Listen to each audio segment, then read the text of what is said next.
Hindustan petroleum में आपकी recruitment आ गई है। इस वीडियो में हम डिटेल में जानेंगे किस पोस्ट पे आपकी रिक्रूटमेंट आई है, नंबर ऑफ़ वैकेंसीज़ कितनी हैं, एलिजिबिलिटी क्राइटेरिया क्या है, क्या इस जॉब में एक्सपीरियंस आपका कंसीडर कर रहे हैं, सिलेक्शन प्रोसेस कैसा क्या रहेगा, सैलरी आपको कितनी क्या मिलेगी, कैसे आप इस पोस्ट पे अप्लाई कर सकते हैं, ये सभी इन्फॉर्मेशन मैं आपको इस वीडियो में शेयर करूँगा।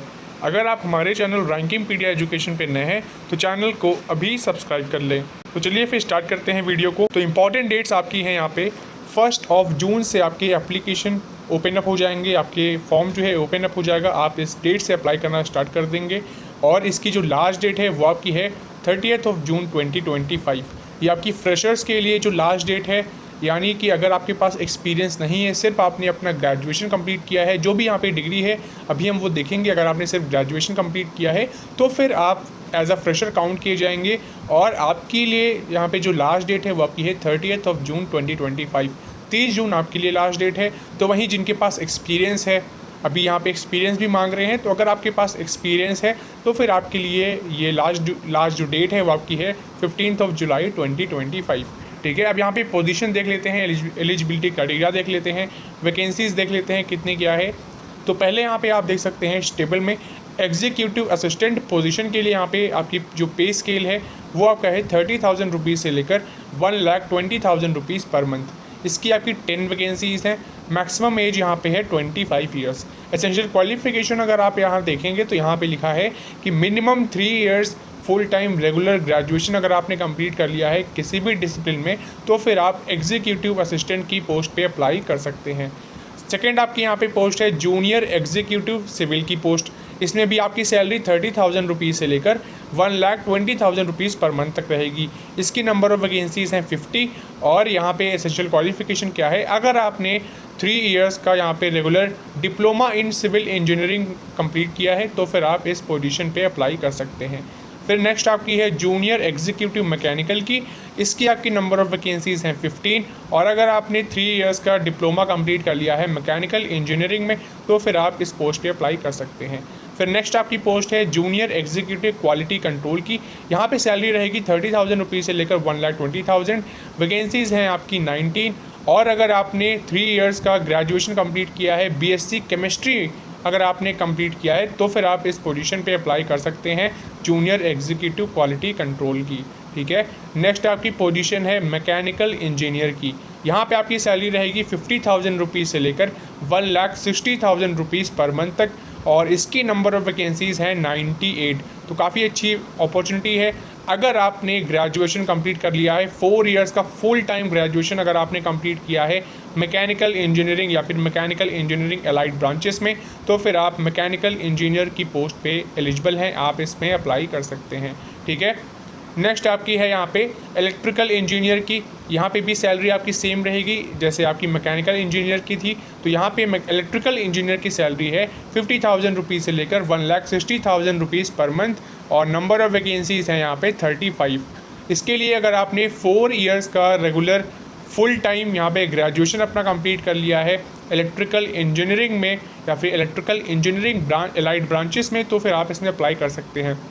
बहुत से स्टूडेंट का डाउट रहेगा, तो जिन्होंने बीटेक इलेक्ट्रिकल इंजीनियरिंग या इलेक्ट्रिकल एंड इलेक्ट्रॉनिक्स इंजीनियरिंग में कंप्लीट किया है या इलेक्ट्रिकल एंड कम्युनिकेशन इंजीनियरिंग में कंप्लीट किया है तो वो इसमें अप्लाई कर सकते हैं। ठीक है, अब मैंने ये आपका डाउट क्लियर कर दिया है।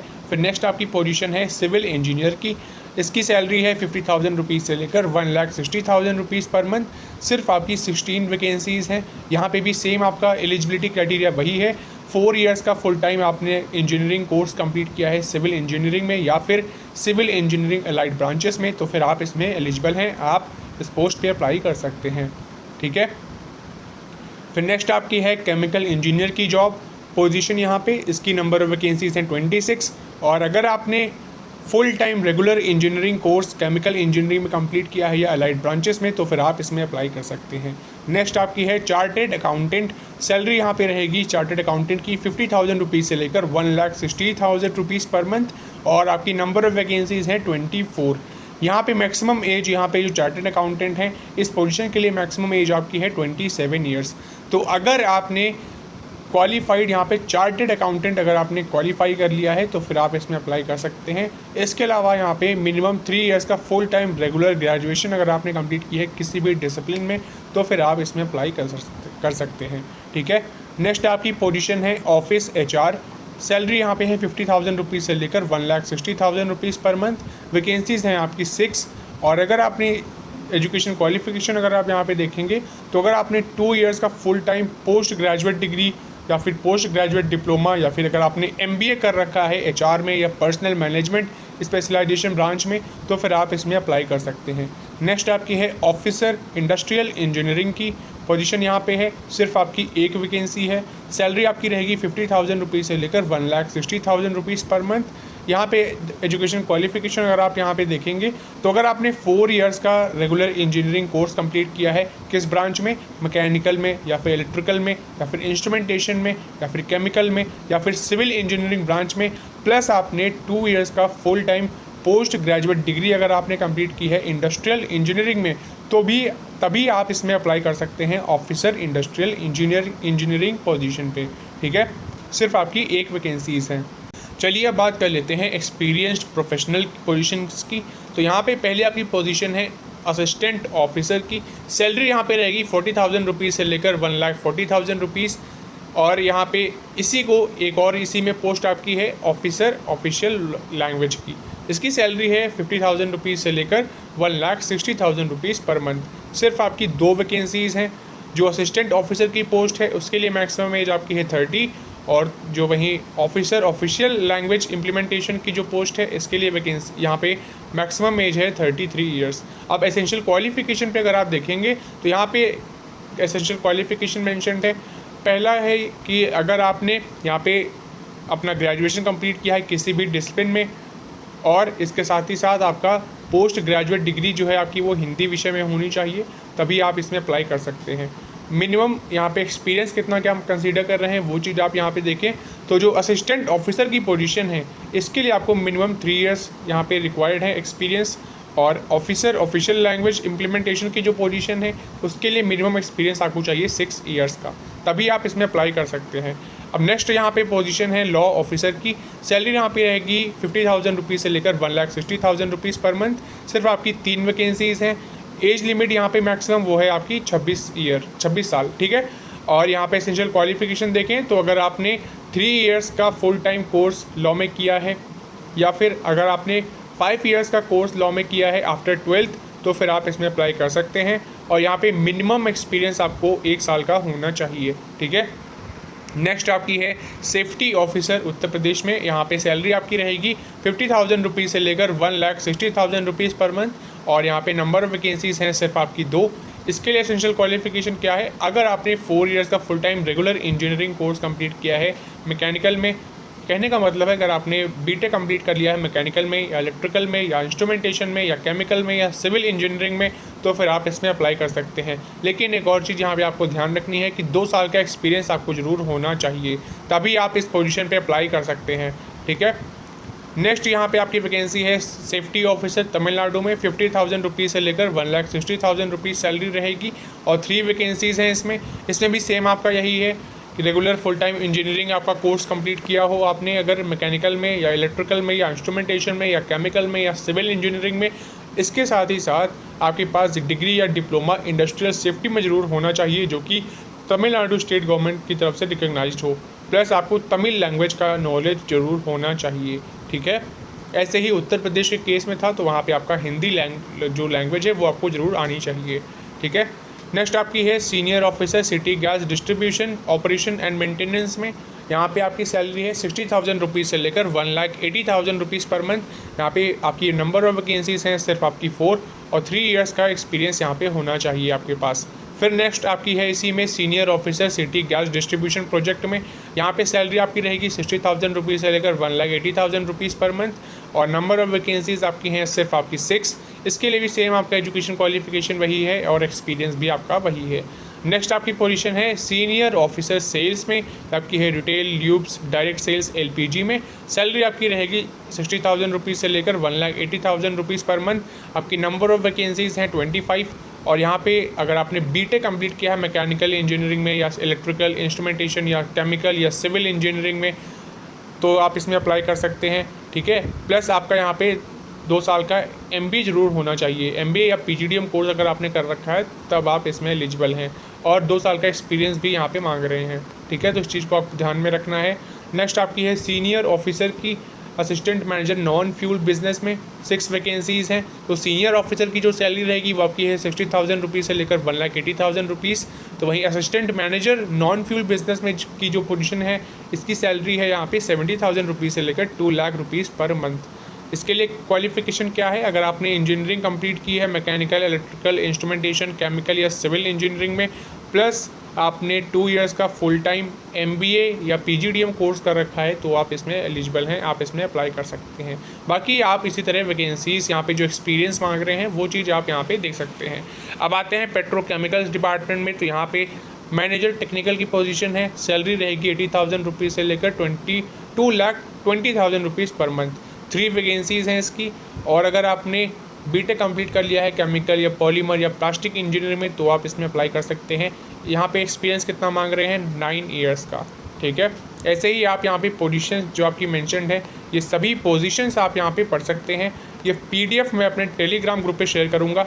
अब यहाँ पे आप देख सकते हैं कि कंप्यूटर साइंस जिन्होंने कर रखी है बीटेक, तो उनके लिए भी यहाँ पे वैकेंसीज़ हैं। जैसे कि आप देखें तो यहाँ पे आपकी वैकेंसीज़ है IAS officer. Number of vacancies कितनी है, 10। और यहाँ पे जो आपका पैकेज है वो कितना रहेगा, 15 लाख रुपीज़ पर एनम का यहाँ पे पैकेज है आपका। और मैक्सिमम एज इसके लिए है 29 ईयर्स। अगर आपने बीटेक कंप्लीट कर रखा है कंप्यूटर साइंस या IT इंजीनियरिंग में, तो आप इसमें अप्लाई कर सकते हैं। लेकिन आपको एक चीज़ ध्यान रखनी है, 2 साल का एक्सपीरियंस यहाँ पे मांग रहे हैं। ठीक है, इसी तरह नेक्स्ट आपकी पोजीशन है IAS security officer, cyber security specialist. सिर्फ आपकी एक वैकेंसी है, सैलरी आपकी रहेगी 36 लाख पर एनम। ठीक है, और 45 ईयर्स इसके लिए मैक्सिमम एज लिमिट है। 12 साल का एक्सपीरियंस इस जॉब के लिए होना चाहिए। ठीक है, ये सभी चीज़ें आप यहाँ पे पढ़ सकते हैं। पे स्केल, एज लिमिट, सभी चीज़ें यहाँ पे मेंशन्ड है। या PDF मैं अपने टेलीग्राम ग्रुप पे शेयर कर दूँगा। ठीक है, इंजीनियरिंग फंक्शंस जो कोर डिसिप्लिन ब्रांच है जैसे मैकेनिकल इंजीनियरिंग। अब जैसे जहाँ मैंने बात की थी अलाइड ब्रांचेस की, तो अलाइड ब्रांचेस आप यहाँ पे देख सकते हैं। जैसे कि इलेक्ट्रिकल इंजीनियरिंग में कौन कौन सी अलाइड ब्रांचेस इसमें हैं, तो वो बच्चे इसमें अप्लाई कर सकते हैं। तो वो सभी चीज़ें आप यहाँ पे देख सकते हैं। ठीक है, जॉब प्रोफाइल आप यहाँ पे पढ़ सकते हैं। जैसे कि एग्जीक्यूटिव असिस्टेंट की जॉब प्रोफाइल पूरी यहाँ पे मेंशन्ड है। इसी तरह जितनी भी मैंने आपको जॉब बताई हैं सभी की यहाँ पे जॉब प्रोफाइल मेंशन्ड है। तो इस चीज़ को अच्छे से पढ़ना, ध्यान से पढ़ लेना। जॉब प्रोफाइल क्या यहाँ पे रहेगा, आपका जो प्रोफाइल है वो आपकी क्या रहेगी, क्या काम करना होगा, तो वो सभी चीज़ें आप यहाँ पे पढ़ लेना। अब चलिए बात कर लेते हैं short listing and selection process की। तो यहाँ पे आपका CBT टेस्ट हो सकता है, रिटन टेस्ट भी कंडक्ट किया जा सकता है, net score, typing test, group discussion round, psychometric assessment, skill test, personal interview, इन सभी के बेसिस पे आपका यहाँ पे सिलेक्शन होने वाला है। ठीक है, तो CBT का जो पैटर्न रहेगा उसका यहाँ पे पैटर्न मेंशन्ड है। आपके ऑब्जेक्टिव क्वेश्चन पूछे जाएंगे। ठीक है, सब्जेक्टिव जो आपकी लॉ ऑफिसर की जो पोजीशन थी उसके लिए आपका जो पेपर रहेगा वो सब्जेक्टिव रहेगा, बाकी सभी के लिए आपका ऑब्जेक्टिव क्वेश्चन रहेंगे। ठीक है, इसके आपके 2 पार्ट रहेंगे। पहला आपका है जनरल एप्टीट्यूड, इसमें आपका English language, quantitative aptitude test, intellectual potential test जिसमें आपका लॉजिकल रीजनिंग, डेटा इंटरप्रिटेशन रहेगा। सेकेंड जो आपका पार्ट है वो आपका है टेक्निकल प्रोफेशनल नॉलेज का, जो भी आपने डिग्री कर रखी है उसका यहाँ पे पोर्शन पूछा जाएगा टेक्निकल प्रोफेशनल नॉलेज पोर्शन में। ठीक है, बाकी जो डिटेल्स हैं वो सभी चीज़ें आप यहाँ पे पढ़ सकते हैं। तो जो बच्चे CBT राउंड क्वालिफाई कर लेंगे वो आपके शॉर्टलिस्ट किए जाएंगे ग्रुप डिस्कशन टास्क के लिए। फिर इसके बाद आपका पर्सनल इंटरव्यू होगा और फिर उसके बाद आपका साइकोमेट्रिक असेसमेंट यहाँ पे कंडक्ट किया जाएगा। ठीक है, तो यहाँ पे स्टेजेस आप देख सकते हैं, कंप्यूटर बेस्ड टेस्ट, इसके अलावा यहाँ पे ऑप्शन आपका है रिटन टेस्ट भी कंडक्ट किया जा सकता है। फिर ऑप्शन है यहाँ पे नेट स्कोर, टाइपिंग टेस्ट, जो भी आपका एप्लीकेबल होगा वो कंडक्ट किया जाएगा। इसके बाद जो बच्चे CBT या रिटन टेस्ट या नेट स्कोर या टाइपिंग टेस्ट क्वालिफाई कर लेंगे वो जाएंगे नेक्स्ट स्टेज में, जो कि है आपका ग्रुप टास्क। फिर आपका है जो मूड कोर्ट है, ये आपका है लॉ ऑफिसर्स के लिए। और इसी तरह आपका जो अदर पोस्ट है उनके लिए आपका पर्सनल टेक्निकल इंटरव्यू है, फिर वर्क एक्सपीरियंस जो भी आपका है जहाँ पे मांग रहे हैं वर्क एक्सपीरियंस, उसके बिहाफ पे आपका यहाँ पे सिलेक्शन होगा। अब इमोल्यूमेंट्स आप यहाँ पे देख सकते हैं, पे स्केल कितना क्या रहेगा और कॉस्ट टू कंपनी CTC आपकी कितने क्या रहेगी। पे स्केल यहाँ पे जिसका है 30,000 रुपीज़ से लेकर 1,20,000, उसकी जो CTC है वो आपकी बनी 10.63 लाख, ठीक है, ये आपकी CTC है। इसी तरह से जिसकी CTC 48.28 लाख है, उसके लिए पे स्केल यहाँ पे कितना है 1,20,000 रुपीज़ पर मंथ से लेकर 2,80,000 रुपीज़ पर मंथ के बीच आपकी सैलरी रहेगी, ठीक है। सर्विस बॉन्ड रिटेंशन अमाउंट यहाँ पे मेंशन्ड है, तो सर्विस बॉन्ड भी आपका यहाँ पे साइन अप होगा मिनिमम 3 ईयर्स के लिए, इस चीज़ को आपको ध्यान रखना है। तो जनरल कैटेगरी के कैंडिडेट्स हैं उनको 3 ईयर्स का यहाँ पे रिटेंशन अमाउंट यहाँ पे साइन अप होगा, ठीक है। और EWS OBC non creamy layers SC ST PWBD का है 50,000 रुपीज़ ये आपका रिटेंशन अमाउंट है, ठीक है। तो ये सभी डिटेल्स आप पढ़ सकते हैं। प्री एम्प्लॉयमेंट मेडिकल एग्ज़ाम भी आपका कंडक्ट किया जाएगा, आपकी मेडिकल फिटनेस यहाँ पे जांची जाएगी कि आप मेडिकली फिट हैं कि नहीं। और प्लेसमेंट और पोस्टिंग का यहाँ पे मेंशन है, तो पैन इंडिया कहीं भी आपकी पोस्टिंग हो सकती है, उनकी रिक्वायरमेंट पे डिपेंड करता है। प्रोबेशन पीरियड यहाँ पे देख सकते हैं 1 ईयर का प्रोबेशन पीरियड रहेगा, ठीक है। रिजर्वेशन, रिलैक्सेशन, ये सभी जो डिटेल्स हैं ये सभी चीज़ें आप इसमें पढ़ सकते हैं, ठीक है। कितने क्या वैकेंसीज़ हैं कैटेगरी वाइज, तो वो सभी चीज़ें आप यहाँ पे पढ़ लेना। इंपॉर्टेंट चीज़ें मैंने आपको ऑलरेडी शेयर कर दी है, ये PDF मैंने अपलोड कर दी है अपने टेलीग्राम ग्रुप पे। टेलीग्राम ग्रुप की लिंक आपको हमारे अबाउट सेक्शन में मिल जाएगी चैनल के, तो उसको ज़रूर ज्वाइन कर लें। अब यहाँ पे एज रिलैक्सेशन भी प्रोवाइड किया गया है, जैसे कि SC ST कैटेगरी को यहाँ पे 5 ईयर्स का अपर एज लिमिट में छूट मिली है, तो वहीं OBC नॉन क्रीमिलियर्स को 3 ईयर्स की, PWBD अनरिजर्व कैटेगरी से जो आते हैं उनको 10 ईयर्स की, PWBD OBC नॉन क्रीमिलियर्स की यहाँ पे 13 ईयर्स, PWBD कैटेगरी के स्टूडेंट हो और प्लस SC ST कैटेगरी का हो तो वो आपका 15 ईयर्स का यहाँ पे अपर एज लिमिट में छूट मिली है, ठीक है। इसी तरह से जो बच्चे जम्मू एंड कश्मीर जिनके पास जो डोमिसाइल से हैं तो उनका यहाँ पे 5 ईयर्स की अपर एज लिमिट में छूट मिली है, ठीक है। तो ये सभी डिटेल्स जो हैं ये सभी PDF में आप पढ़ सकते हैं। अब यहाँ पे एप्लीकेशन प्रोसेस जो है, डेट मैंने आपको ऑलरेडी बता दी थी स्टार्टिंग में, 1 जून से स्टार्ट हो गया है। और फ्रेशर्स के लिए लास्ट डेट है 30 जून। एक्सपीरियंस पोजीशन के लिए यहाँ पे जो होल्डर्स हैं जिनके पास एक्सपीरियंस है उनके लिए जो है वो लास्ट डेट है 15 जुलाई 2025, ठीक है। तो जिस पोजीशन में आप अप्लाई करना चाह रहे हैं उसकी एलिजिबिलिटी देख लें, प्लस लास्ट डेट ज़रूर देख लें, उसके पहले ही आप अप्लाई कर दें। कहाँ पे अप्लाई करना है, hindustanpetroleum.com वेबसाइट पे विजिट करेंगे, करियर सेक्शन पोर्शन पे करियर पेज पे जाइए, वहाँ पे करंट ओपनिंग्स में आप जाके एडवर्टीजमेंट रीड करें, फिर आप इसमें अप्लाई कर दें, ठीक है। काफ़ी सिंपल सा प्रोसेस है, आपको ऑनलाइन ही इसमें अप्लाई करना है, ठीक है। एप्लीकेशन की जो फ़ीस है वो यहाँ पे मेंशन्ड है, फ़ी आपकी नॉन रिफंडेबल होगी। Unreserved category, OBC non creamy layers, EWS category candidates के लिए एप्लीकेशन फ़ी आपकी है 1180 रुपीज़। इसमें आपका एप्लीकेशन फ़ी 1000 रुपीज़ है, जो आपका GST कटता है 180 रुपये, वो आपका 18% GST का है, ठीक है। तो ये सभी डिटेल्स मेंशन्ड है। बाकी जनरल इंस्ट्रक्शन जो यहाँ पे मेंशन्ड है वो सभी चीज़ें आप पढ़ लेना, और इस वीडियो को जल्द से जल्द अपने दोस्तों में शेयर कर दें जिन्होंने BTech कर रखा है या ग्रेजुएशन जिन्होंने कंप्लीट कर ली है, वो इन जॉब्स में ज़रूर अप्लाई करें। बहुत अच्छी अपॉर्चुनिटी है, सैलरी बहुत बढ़िया है, इसमें ज़रूर अप्लाई करें। और ऐसी ही जॉब रिलेटेड अपडेट्स के लिए हमारे चैनल रैंकिंगपीडिया एजुकेशन को अभी सब्सक्राइब कर लें। मिलते हैं एक और नई रिक्रूटमेंट वीडियो में, धन्यवाद।